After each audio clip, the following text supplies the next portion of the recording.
J'espère que vous allez bien, j'espère que vous vous portez bien. Salam alaikum, Azul Fillawen. Il y a un sujet tabou, mais vraiment un sujet tabou. Nous avons été interpellés, sensibilisés. C'est vrai que nous avons nous-mêmes fait notre mea culpa. On ne s'est pas beaucoup intéressé aux étudiants algériens. Sarahatan.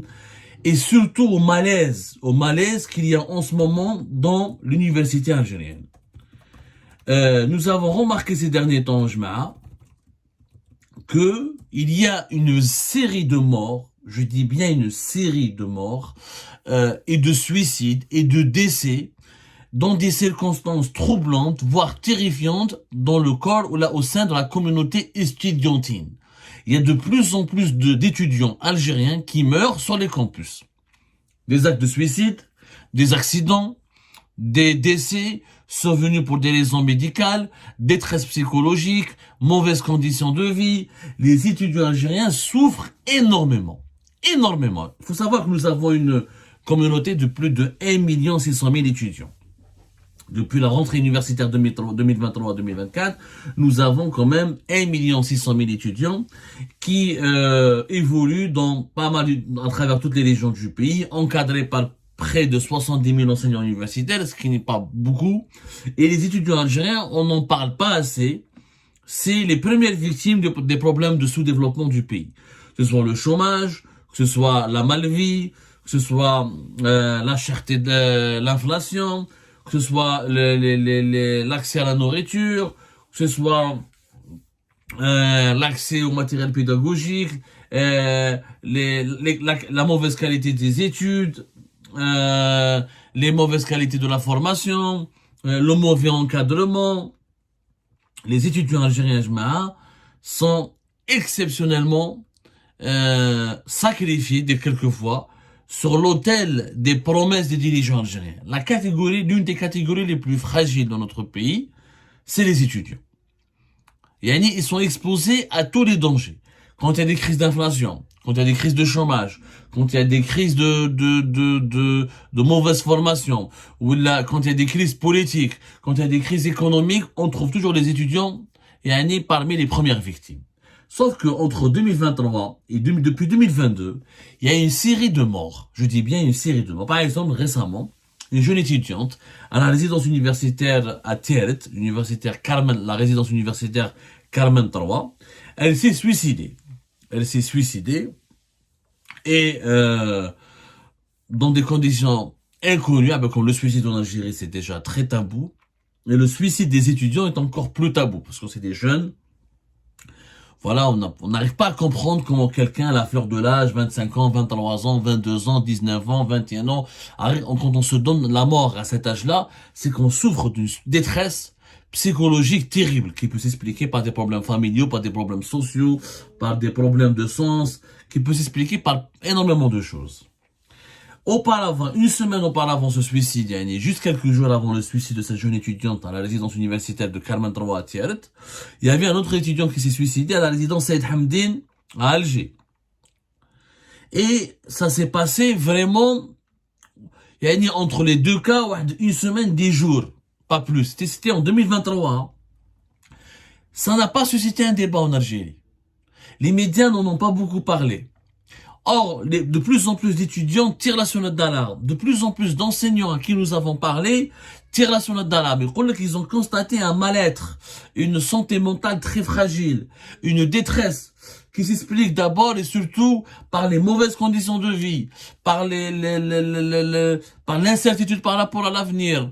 Beaucoup d'étudiants qui sont éloignés, ils laissent leurs parents, leur famille d'une région, ils se déplacent vers une autre région.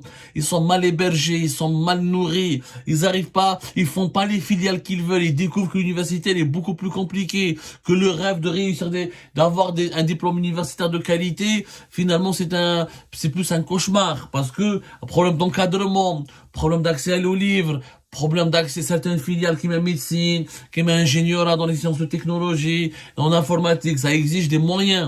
Il faut faire de la recherche, il faut avoir un ordinateur, il faut avoir des livres qui coûtent cher, il faut avoir des clés USB, il faut avoir des téléphones, il faut avoir une bonne connexion internet, il faut avoir des laptops, il faut avoir des tablettes. Et beaucoup de nos étudiants, chacun souffrent parce que leurs parents sont pauvres, ou maintenant qu'ils sont pauvres, ils n'arrivent pas à travailler, à étudier en même temps. La situation, ils ressentent, ils sont directement impactés par la détérioration de la situation économique et sociale du pays. C'est vrai que le gouvernement algérien a décidé, dans le cadre de la loi de finances 2024, d'augmenter la bourse universitaire. Mais tous les étudiants sont pas boursiers. On estime, sur les chiffres, il y a 900 000 boursiers sur 1 600 000 étudiants.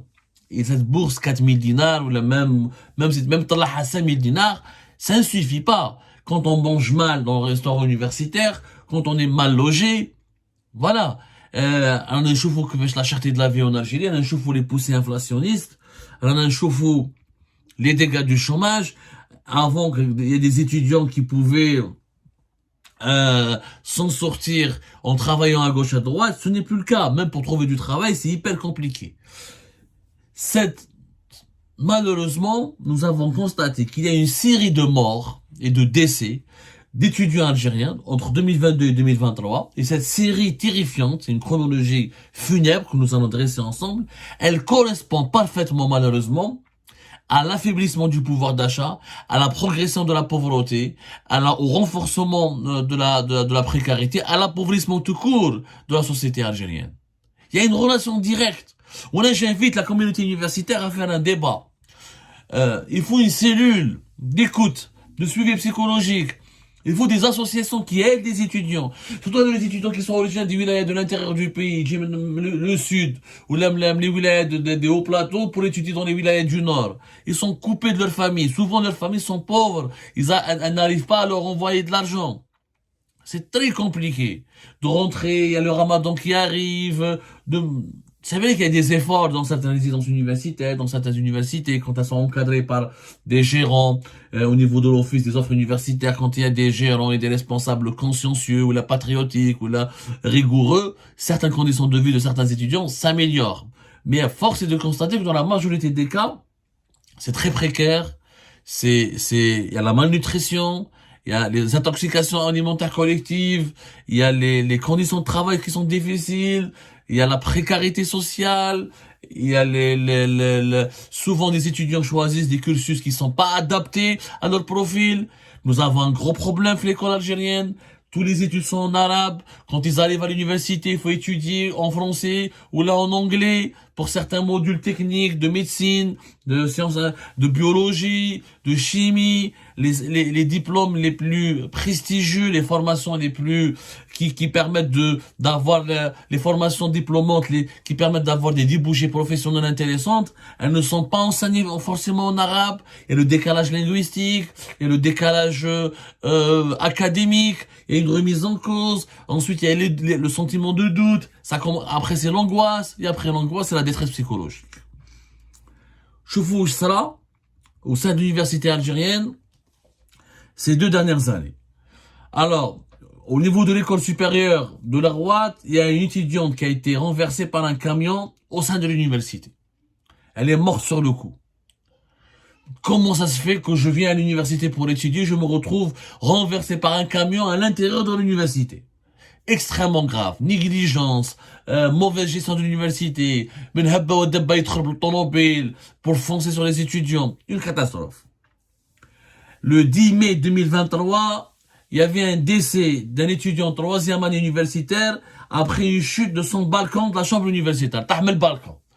Ça, beaucoup de gens, il y en a qui disent que c'est un suicide, d'autres qui parlent d'un accident, on n'a jamais su la vérité. Ça, c'est le 10 mai 2023. Le 10 avril 2023, un mois auparavant, chute par un balcon d'une étudiante première année intelligence artificielle. Elle a été classée parmi les premières au niveau national pour l'examen du baccalauréat. Tahat le balcon. Suicide, accident, crime, qu'est-ce qui se passe? Ni enquête, ni des explications, ni des comptes rendus, ni des cash. Les étudiants, ils meurent comme des mouches. Et personne ne s'attarde sur les conditions de leur décès ou cette souffrance qui les habite. Kiff. On revient le 8 octobre, ça c'est plus récent, le 8 octobre 2023. Décès d'un étudiant à l'université d'Alger, au sein de l'université. Le 23 mai 2023, décès d'une étudiante à la suite d'une autre chute de son balcon. Ça fait quand même au moins 3 ou 4 morts, une chute du balcon. C'est des cas de suicide. Faut dire la vérité. On tombe pas de son balcon par hasard. Voilà, on a au moins 3 cas. Le 10 mai 2023, le 23 mai 2023, le 10 avril 2023, 3 étudiants au moins ils sont morts après une chute de leur balcon, à la suite d'une chute de leur balcon, du balcon de leur chambre universitaire. On continue la chronologie des événements. C'est vraiment grave ce qui se passe. Le 7 novembre 2022, décès d'une étudiante qui est originaire d'une étudiante sahraoui. Une Sahraoui qui vient du Sahara occidental. Vous savez, les réfugiés du Sahara occidental, les réfugiés sahraouis à Tindouf, ils ont des jeunes qui arrivent à étudier, qui arrivent à entamer des cursus universitaires en Algérie, et souvent ils sont détachés dans des universités plus loin, de Béchar, dans les autres wilayas du nord du pays. C'est une étudiante qui est morte à la suite d'une électrocution au sein de l'université de Msila. Elle a été électrocutée. Le 16 décembre 2022, 5 étudiants sont morts dans un accident de bus qui devait relier qui devait relier l'université de Msila. Ils étaient sur le chemin pour aller vers Msila et dans un bus ils sont morts. 5 étudiants, un carnage. Le 24, ça c'était le 16 décembre 2022. Le 24 octobre 2023. Décès d'une étudiante à l'université d'Alger, dans des conditions toujours extrêmement troublantes. Le 28 décembre 2022, décès d'une étudiante lors d'une explosion d'une bouteille de gaz à l'intérieur de sa chambre universitaire. Et le 10 mai 2023, chute d'une étudiante du 4e étage d'une résidence universitaire Fichlef. Je vous fous combien de morts en l'espace de 2 ans? 1, 2, 3, 4, 5, 6, 7, 8, 9, 10. Au moins 10 étudiants sont morts entre 2022 et 2023. Et 50% des cas, c'est des suicides. Des suicides ou déclarés, ou une partie non déclarée. Inquiétant. Que fait le ministre actuel de l'enseignement supérieur? Kamel Beddari, lui, il s'affiche à la banque Wahkina, à Algérie Part, Kamel Beddari, c'est quelqu'un qui a beaucoup d'ambition politique, il veut devenir candidat aux élections présidentielles, on dit qu'il est très proche de Saïd Chengrikha, le chef de l'armée, on en a parlé dans 2 émissions déjà précédentes, le 28 novembre 2023 et le 12 décembre 2023, on a raconté sa stratégie, comment comment il essaie de faire la promotion de son image dans les médias publics et privés, comment il soigne ses relations avec la presse, comment il rencontre régulièrement les ambassadeurs et les diplomates étrangers, pour essayer de vendre sa personnalité, de vendre son CV aux pays les plus prestigieux, aux puissances étrangères qui sont les partenaires les plus importants de l'Algérie, comment il essaye d'être, à chaque fois qu'il y a une cérémonie, il y a des représentants de l'armée, il se frotte aux représentants de l'armée, il essaie de les charmer, de les séduire, et sincèrement, Kamel Beddari se préoccupe beaucoup plus de son ambition personnelle, qui peut être légitime, que du bilan que de la situation des étudiants. Alors que sa première mission, c'est quand même de redresser l'université algérienne, de veiller sur les bonnes conditions de travail et de formation de nos étudiants et de nos enseignants universitaires. C'est bien d'avoir des ambitions politiques, mais si Beddari veut être un président un jour, il faudrait vraiment qu'il dispose d'un bon bilan dans son propre secteur. S'il a un aussi mauvais bilan dans son secteur, si dans son secteur il y a eu 10 morts, dans 50% de cas de suicide en 2 ans uniquement, on se demande le jour où il sera président, quelle sera la situation de l'Algérie. Donc, c'est quand même assez inquiétant. Mais vraiment inquiétant. Il y a d'autres scandales au sein du ministère de l'Enseignement supérieur que nous allons évoquer plus tard. Mais là, nous avons voulu faire cette émission pour tirer la sonnette d'alarme. Il faut que les psychologues, il faut que les imams, il faut que comment dirais-je, les académiciens, il faut que les spécialistes des sciences humaines s'intéressent à la détresse de nos étudiants. Il y a une grande insécurité dans les milieux universitaires, il y a une vague de suicides terrifiante dans le milieu des étudiants algériens, c'est un mal-être, c'est probant, de plus en plus probant, et qui correspond, malheureusement, qui coïncide en tout cas avec l'appauvrissement de la population algérienne, avec l'aggravation, la détérioration des conditions de vie, avec la montée en flèche de la précarité, et avec l'accumulation d'une détresse psychologique qui correspond au climat politique aussi. Les étudiants étaient à la pointe du Hirak, ils avaient beaucoup d'espoir, ils ont été réprimés terriblement en 2021, beaucoup de poursuites judiciaires, beaucoup de placements en détention, beaucoup de répression, l'espoir déçu du changement et le poids de la dégradation de leurs conditions de vie et la dégradation du climat social et politique dans leur pays procure à nos étudiants une souffrance.